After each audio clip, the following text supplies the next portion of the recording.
ഐക്യ ജനതാദളിൽ നിന്നും കൂട്ടം കൂട്ടമായി ആളുകൾ ജൻ സൂരജ് പാർട്ടിയിലേക്ക് ഒഴുകുകയാണ്.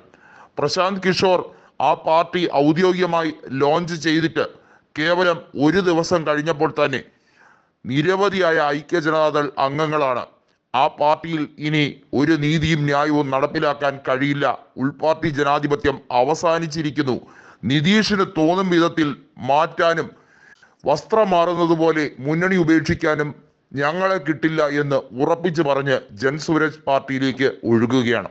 വാസ്തവത്തിൽ ഇത് തന്നെയായിരുന്നു പ്രശാന്ത് കിഷോർ ടാർഗറ്റ് ചെയ്തത്. JDUവിനെ തകർക്കുക എന്നുള്ള ഒരൊറ്റ ലക്ഷ്യമായിരുന്നു അദ്ദേഹത്തിന്റെ നീക്കം. അതല്ലാതെ RJDക്കെതിരെ അല്ല അദ്ദേഹത്തിന്റെ പോരാട്ടം.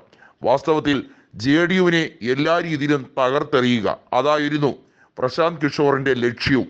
അദ്ദേഹത്തിനെ ഐക്യ ജനതാദൾ വൈസ് പ്രസിഡന്റ് സ്ഥാനത്തു നിന്നും പുറത്താക്കി നിതീഷ് കുമാർ പാർട്ടിക്കുള്ളിൽ ചോദ്യം ചെയ്യപ്പെടാത്ത നേതാവാണെന്ന് പ്രഖ്യാപിച്ച കാലം മുതൽ തന്നെ പ്രശാന്ത് കിഷോർ ഓങ്ങി വെച്ചിരിക്കുകയായിരുന്നു. 2015 ആകപ്പാടെ നാണം കെട്ടു നിന്ന നിതീഷ് കുമാറിനെ ഒരു കൈസഹായം നൽകിയത് വാസ്തവത്തിൽ പ്രശാന്ത് കിഷോറാണ്. അന്ന് പ്രശാന്ത് കിഷോറിന്റെ പല തന്ത്രങ്ങളും വർക്കൗട്ടായി. അതിന്റെ ഭാഗമായാണ് മഹാഗഡ്ബന്ധൻ അധികാരത്തിലേക്ക് വന്നത്. അന്ന് ബീഹാറിൽ 2015 നടന്ന നിയമസഭാ തെരഞ്ഞെടുപ്പിൽ 178 സീറ്റുകളാണ് മഹാഗഡ്ബന്ധൻ സംയുക്തമായി നേടിയെടുത്തത്. 27 സീറ്റ് കോൺഗ്രസും 80 സീറ്റ് RJDയും 71 സീറ്റ് ഐക്യ ജനതാദളും എന്നിങ്ങനെയായിരുന്നു അന്നത്തെ കണക്ക്. എന്നാൽ 2020 ആയപ്പോൾ വീണ്ടും ഐക്യ ജനതാദൾ BJPയുടെ തൊഴുത്തിലേക്ക് എത്തി.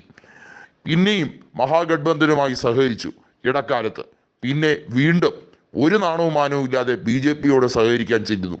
ഇങ്ങനെ വെച്ചടി പാർട്ടി മാറുന്ന ആൾക്ക് എന്ത് ഐഡിയോളജി, എന്ത് പ്രത്യയശാസ്ത്രം? ഇങ്ങനെയുള്ള വ്യക്തികളെ എങ്ങനെയാണ് കുടിച്ച വെള്ളത്തിൽ വിശ്വസിക്കാൻ കഴിയുക? പ്രശാന്ത് കിഷോർ അതുകൊണ്ട് തന്നെ കൃത്യമായി പറയുന്നു, ഈ നിതീഷിനെ കൃത്യമായും രാഷ്ട്രീയപരമായി അദ്ദേഹത്തിന്റെ ഗിമിക്സുകളെ അവസാനിപ്പിക്കേണ്ട കാലമായി കഴിഞ്ഞിരിക്കുന്നു. BJP ഇപ്പോൾ ദേശീയ തലത്തിൽ ഭരിക്കുന്നത് ഇദ്ദേഹത്തിന്റെ കനിവ് കൊണ്ടാണ് എന്നൊരു തെറ്റിദ്ധാരണയുണ്ട്.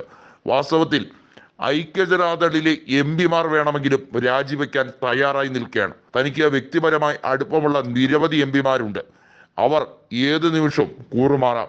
അങ്ങനെ വന്നാൽ ഐക്യ ജനതാദളിൽ തന്നെ വലിയ സ്പ്ലിറ്റ് ഉണ്ടാകും. ആ നിമിഷം നിതീഷ് കുമാറിന് ഇരുട്ടടി ഉണ്ടാകും.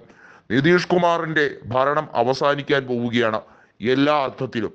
അത് BJPക്ക് ദേശീയ തലത്തിലും തിരിച്ചടി ഉണ്ടാക്കും. ഞാൻ ഈ പറഞ്ഞത് വേണമെങ്കിൽ എഴുതി വെച്ചോളൂ എന്നാണ് പ്രശാന്ത് കിഷോർ പറഞ്ഞിരിക്കുന്നത്.